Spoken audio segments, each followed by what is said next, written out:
The dawn of Hollywood's silent film era gave rise to the first true movie stars, figures whose names became legendary long before sound ever reached the screen. Along with fame came unprecedented wealth, allowing these early celebrities to build lavish estates just minutes away from film studios and backlots. At the start of the 20th century, Hollywood was far from the global center of cinema. It was a quiet district on the outskirts of Los Angeles, marked by dirt roads, open farmland, and a small group of ambitious filmmakers experimenting with the new art of moving pictures. But the combination of endless sunshine, wide open space, and growing public fascination with film quickly changed everything. By the 1920s, Hollywood had transformed into the world's leading movie capital. Silent cinema reached its peak here, captivating audiences across the globe. While these films may appear simple by today's standards, they were revolutionary at the time. Actors and directors had to convey emotion without dialogue, relying entirely on facial expression, physical movement, and visual storytelling. This era produced a generation of legends. Audiences watched in awe as Harold Lloyd and Buster Keaton risked their lives for laughs. Charlie Chaplin blended comedy with sharp social commentary, and Mary Pickford captured America's heart with her image of timeless innocence. As their popularity grew, so did their fortunes, and many invested their success in extraordinary homes. These residences were more than places to live. They were symbols of achievement, personal statements of status, and hubs of high society. Lavish parties filled their halls, drawing Hollywood's elite together and shaping conversations that would influence the future of the film industry itself. Rudolph Valentino, one of the most striking examples of these early Hollywood estates, belonged to Rudolph Valentino, and it was known as Falcon Lair. In the early 1920s, Valentino rose to stardom at an astonishing pace, earning the reputation of Hollywood's original Latin lover. His screen presence, dark eyes, graceful movements, and an unmistakably exotic charisma sparked mass fan hysteria and defined a completely new type of silent film leading man. Born in Castellaneta, Italy, Valentino arrived in New York at the age of 18 with little more than ambition.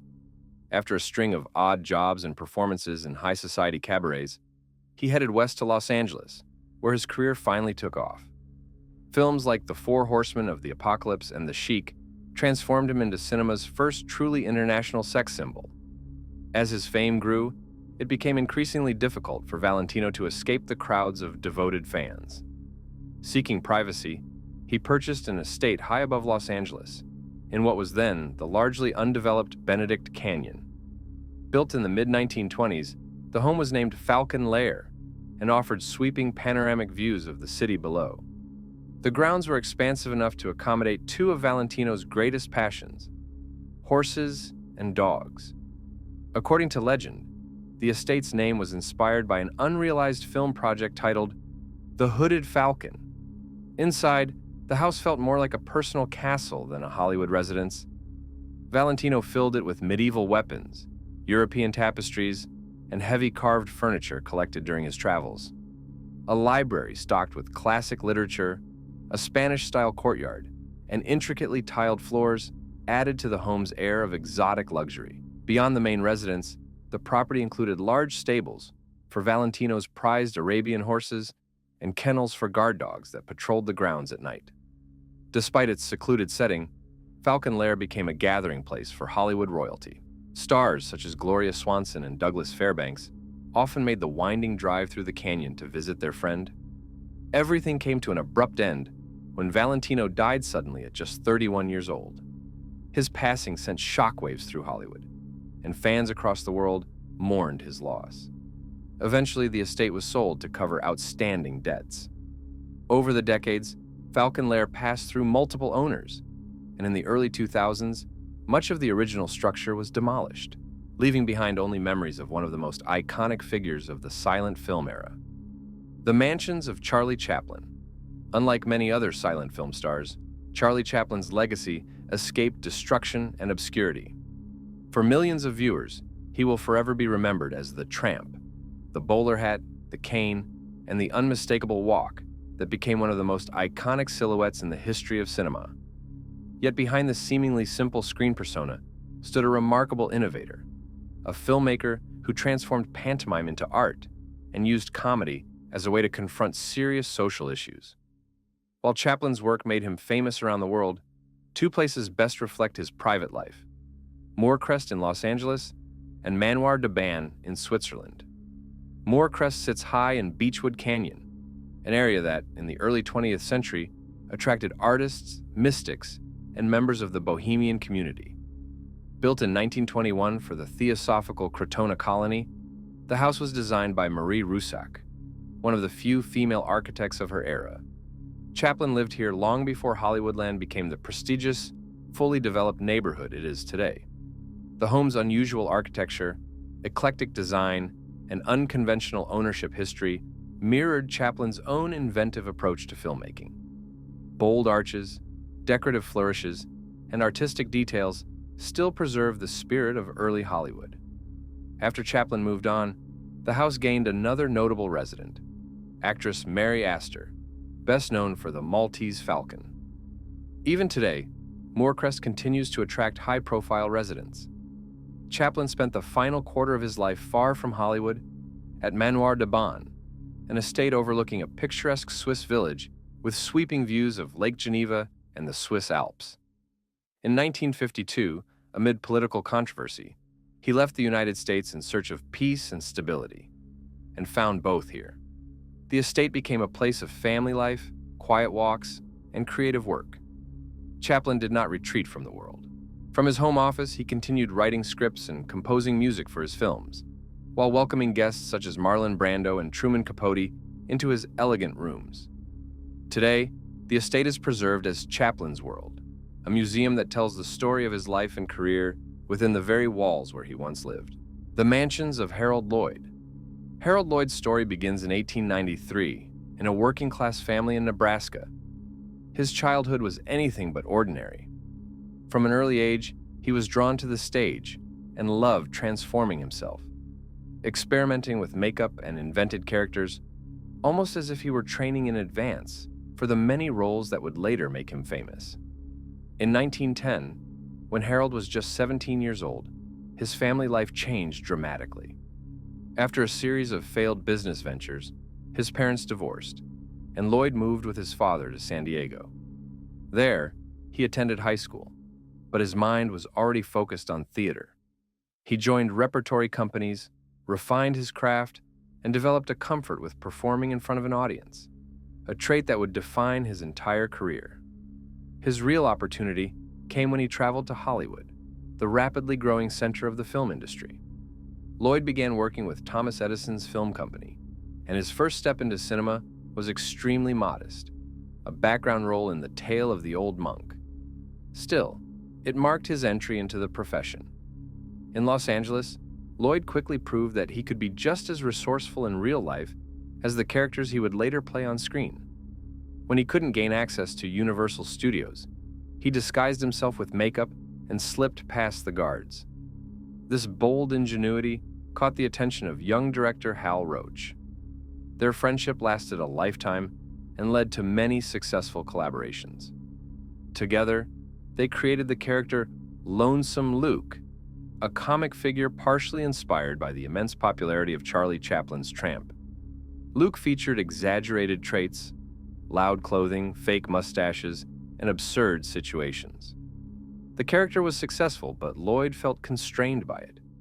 He knew that to truly leave his mark, he needed something original, something that wasn't a reflection of another star.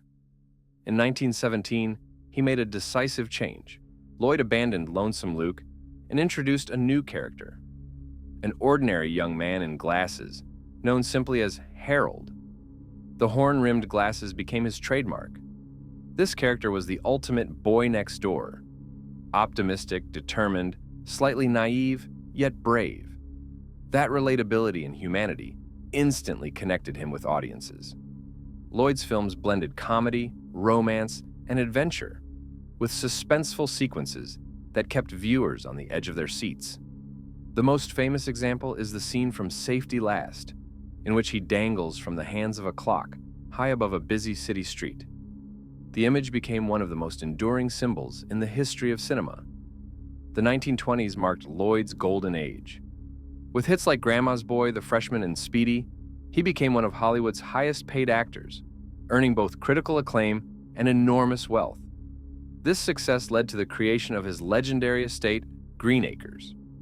At the height of his fame, Lloyd purchased land in Beverly Hills in 1923, property that had long belonged to the Benedict family. He wasn't interested in building just another luxury home. He envisioned an entire private world, where every corner of the estate felt magical. To bring this vision to life, he hired architects Sumner Spalding and Walter Weber, who designed a 44-room mansion, blending the grandeur of French and Italian Renaissance styles with the warmth of a Hollywood star's residence. Construction began in 1927, and by 1928, Green Acres stood as a monument to Lloyd's ambition, spanning 45,000 square feet. But the true magic extended beyond the house itself. Lloyd placed enormous emphasis on the grounds. Working with landscape architect A.E. Hansen, he transformed 15 acres into a botanical wonderland, a series of themed gardens that unfolded like scenes from a film. There was a formal rose garden, a sunken garden, and a waterfall feeding a 900-foot canoe stream that allowed visitors to glide through the estate. Lloyd's passion for sports and recreation was evident throughout the property. The grounds featured a 9-hole golf course, tennis courts, an outdoor bowling green, and even a full-size handball court. Inside, Green Acres matched the scale of its owner. The grand entrance opened into a double-height hall with a fireplace at the far end. It's easy to imagine Hollywood's elite gathering for elegant dinners in the formal dining room, while parties at the estate were famously extravagant. Long corridors were lined with antique tapestries and works by old masters. The living room featured wood paneling and a floor-to-ceiling fireplace framed by diamond-paned windows. The music room hosted private performances where guests mingled between cocktails and conversation. But times changed. In the 1930s, Lloyd faced a new challenge: the arrival of sound and film. He embraced the shift, converting his 1929 film Welcome Danger into a talking picture, which became a financial success and proved that his appeal extended beyond silent cinema. Even so, his career gradually began to slow. The Great Depression altered audience tastes. Lloyd's optimistic screen persona resonated less with viewers struggling through economic hardship. Films were released less frequently, and by the late 1930s, he had largely stepped away from the screen. Though his film career faded, Lloyd remained active in life, redirecting his energy toward photography and philanthropy. He died in 1971 at the age of 77, but his name remains one of the defining symbols of the silent film era. As for Green Acres, while its once vast grounds were eventually subdivided, the mansion itself and several key elements of the property still stand today as a private residence. That's all for today. If you made it to the end of the video, be sure to subscribe so you don't miss future episodes. And don't forget to like the video. See you next time.